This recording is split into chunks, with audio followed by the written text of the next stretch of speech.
हमारे लाहौर से 100 किलोमीटर के फासले पे जो हो रहा है वहां पे तेजस जहाज है उनका, उसमें 73 साल का प्राइम मिनिस्टर 30 मिनट के लिए बंगलुरु के ऊपर वो फ्लाई करता है।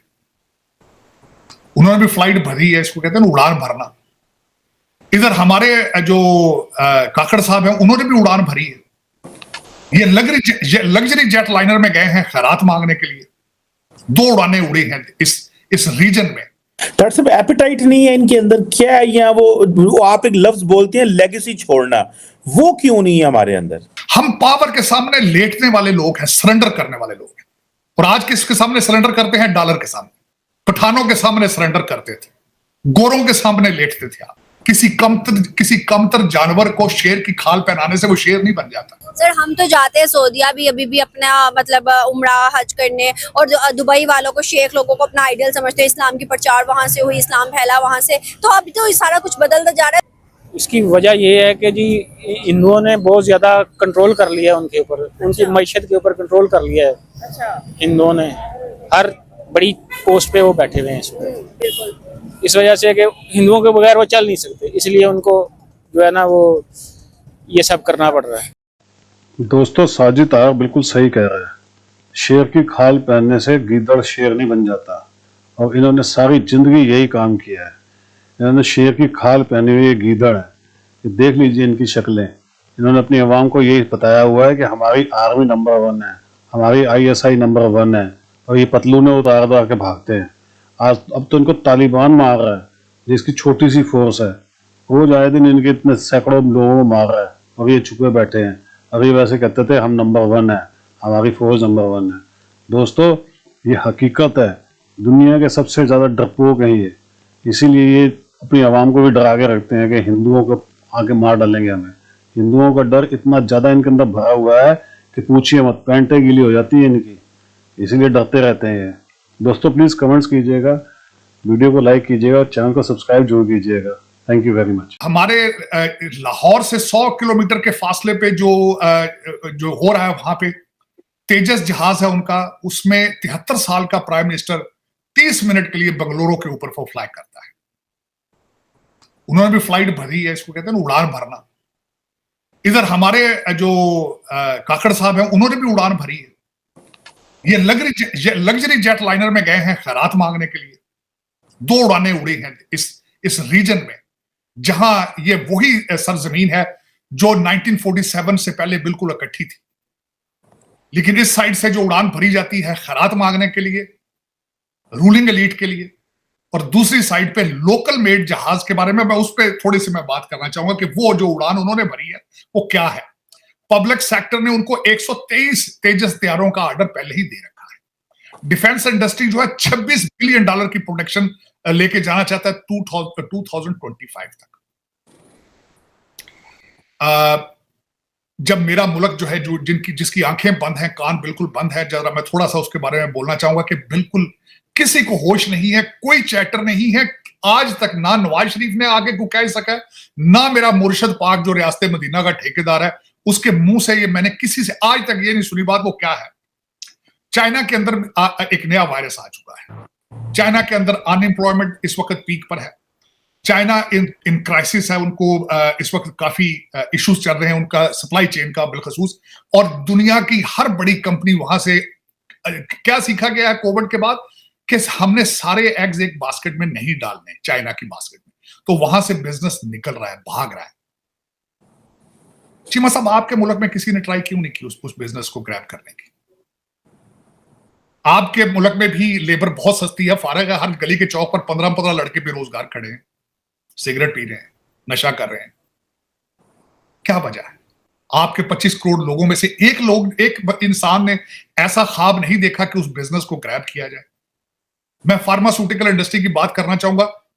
सारा फार्मास्यूटिकल का बिजनेस वहां से निकल के भारत जा रहा है। डॉक्टर साहब एपेटाइट नहीं है इनके अंदर, क्या है? या वो आप एक लफ्ज बोलते हैं लेगेसी छोड़ना, वो क्यों नहीं है हमारे अंदर? हम पावर के सामने लेटने वाले लोग हैं, सरेंडर करने वाले लोग हैं। और आज किसके सामने सरेंडर करते हैं? डॉलर के सामने। पठानों के सामने सरेंडर करते थे, गोरों के सामने लेटते थे आप।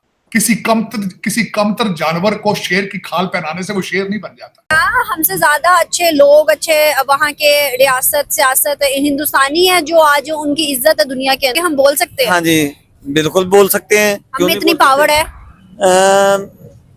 ये गवर्नमेंट में पावर कोई नहीं है, ये मेरे और आप में पावर है, हम बोल सकते हैं, लेकिन हमारा कौन सुनेगा। गवर्नमेंट जो है वो बस अल्लाह माफ करे। क्या इंडिया का राज नहीं चलने वाला जैसी हरकतें हो रही हैं? ये ऐसे बिल्कुल है कि इंडिया को जो है ना वो super power, second super power भी कह सकते हैं। अच्छा, तो पहली कौन है? पहली तो अमेरिका है ना, तो अमेरिका भी ज्यादातर इंडिया को प्रमोट करता है ताकि ये मिलजुल के सारे जो है ना, जैसे इंडिया अफगानिस्तान को कर रहे हैं। हाँ जी, प्रमोट कर रहे हैं। क्या हमें इंडिया से ताल्लुकात नहीं बना लेने चाहिए? फिर हमारी भी वाहवाही होगी, हमारे भी अच्छे ताल्लुकात बन जाएंगे सबसे। बस जैसे वो कुरान में है ना कि गैर मुस्लिम आपके दोस्त नहीं हो सकते। हम कहते हैं कि हिंदू या यहूदी जो है इस्लाम के मुताबिक हमारा कुछ नहीं है, हमारा भाई नहीं है, हमारा दोस्त नहीं है, तो फिर चाइना भी तो गैर मुस्लिम है ना, चाइना को हम अपना दोस्त क्यों कहते हैं? चाइना भाजी कुछ दोस्तों को फिर साथ मिलाना भी पड़ता है। मतलब वैसे कहने को हम इस्लाम के मुताबिक चले, लेकिन अगर जहाँ बेनिफिट आएगा वहाँ हम इस्लाम को साइड रख के हम यहूदियों को भी रख ले। हाँ जी, रखते हैं। अच्छा, हाँ जी सर, हम तो जाते हैं सऊदीया भी अभी भी अपना मतलब उम्रा हज करने, और दुबई वालों को, शेख लोगों को अपना आइडियल समझते हैं, इस्लाम की प्रचार वहाँ से हुई, इस्लाम फैला वहाँ से, तो अभी तो सारा कुछ बदलता जा रहा है। इसकी वजह ये है कि जी हिंदुओं ने बहुत ज्यादा कंट्रोल कर लिया है उनके ऊपर, उनकी मईशत के ऊपर कंट्रोल कर लिया है। अच्छा, हिंदुओं ने हर बड़ी पोस्ट पे वो बैठे हुए हैं इसमें। इस वजह से कि हिंदुओं के बगैर वो चल नहीं सकते, इसलिए उनको जो है ना वो ये सब करना पड़ रहा है। हम कहने को इस्लामी जमहूरिया पाकिस्तान, लेकिन बुरे हाल, बहुत ही बुरे हाल पाकिस्तान के। क्यों? अगर इंडिया की बात करें, वो तो हिंदुत्व पे चलते हैं ना, कहने को हर चीज हिंदुइज्म के मुताबिक करते हैं, लेकिन फिर भी आज वो पांचवी बड़ी मईशत है। क्यों? उसकी वजह है कि वो अपने मुल्क के साथ सिंसियर हैं, हम अपने मुल्क के साथ सिंसियर नहीं है। हम वो काम करते हैं जो हमें नहीं करना चाहिए, और जो काम हमें करने चाहिए वो हम करते नहीं हैं। हम इंडिया के साथ ट्रेड क्यों नहीं कर लेते कि यार 1.5 अरब आबादी है, अगर हमारी चीजें वहाँ पे जाएंगी तो वो इस वजह से नहीं कर सकते कि हमारी जान, बात यह है कि ट्रेड करने के लिए हमारे और उसके ताल्लुकात का बेहतर उस्तवार होना ज़रूरी है। वो तो उस्तवार होने नहीं देते, ना हमारी इस्टेब्लिशमेंट होने देती है, ना हमारे ब्यूरोक्रेट्स होने देते हैं, क्योंकि अगर वो उससे उस्तवार कर लेंगे, हालात सीधा कर लेंगे, तो आवाम को सुख हासिल होगा। आवाम को सुख पाकिस्तानी सियासतदान नहीं दे सकते। मैं आज एक न्यूज़ पढ़ रहा था, BBC पे, इंटरनेशनल न्यूज़ पे आ रही थी कि इंडिया जो है यूरोप के साथ ट्रेड कर रहा है, कि वहाँ पे टेक्नोलॉजी जो है वो आपने सुना होगा कि टेक्नोलॉजी तौर पर प्रॉपर तौर पर यहाँ पे लाई जाए और यहाँ से हम बेचें बाकी। तो सर क्या वजह है, साथ ये 20 किलोमीटर दूर बॉर्डर है, वो करी जा रहे हैं और हम फिर वहीं दुश्मनी और हमारी नीयत, हमारे ब्यूरोक्रेट्स की नीयत, हमारी इस्टेब्लिशमेंट की नीयत। आवाम के बारे में मुझे बता दो, मैंने तो नहीं देखा, मैंने आपको बारहा कह चुका हूँ कि मैंने अपनी ज़िंदगी में 53 साल की उम्र है, ज़ियाउल हक के दौर के अंदर जो बिज़नेस देखा उसके बाद से नसीब ही नहीं हुआ। अच्छा। ज़ियाउल हक के दौर तक हमने देखा कि सज़ाएँ होती रहीं, अब सज़ा नहीं होती पाकिस्तान में। कोई किसी की इज्जत लूट ले सज़ा नहीं है, कोई किसी का माल लूट ले सज़ा नहीं है, किसी को कत्ल कर दो तो सज़ा नहीं है। तो जब तक सज़ा नहीं होगी ना पाकिस्तान में, पाकिस्तान तरक्की कर ही नहीं सकता। यही कारण है दोस्तों, मोदी जी को इसलिए पसंद किया जाता है क्योंकि मोदी जी कहते हैं ना मैं खाता हूँ ना मैं किसी को खाने दूंगा। आप देख लीजिए कितने बड़े बड़े धुरंधर जेल जा चुके हैं और कितने त्यागी करके बैठे हुए हैं, कभी भी जेल में आपको मिलेंगे। इसीलिए क्योंकि मोदी जी कहते हैं जो देश के साथ गद्दार है उसको जेल में ही होना चाहिए।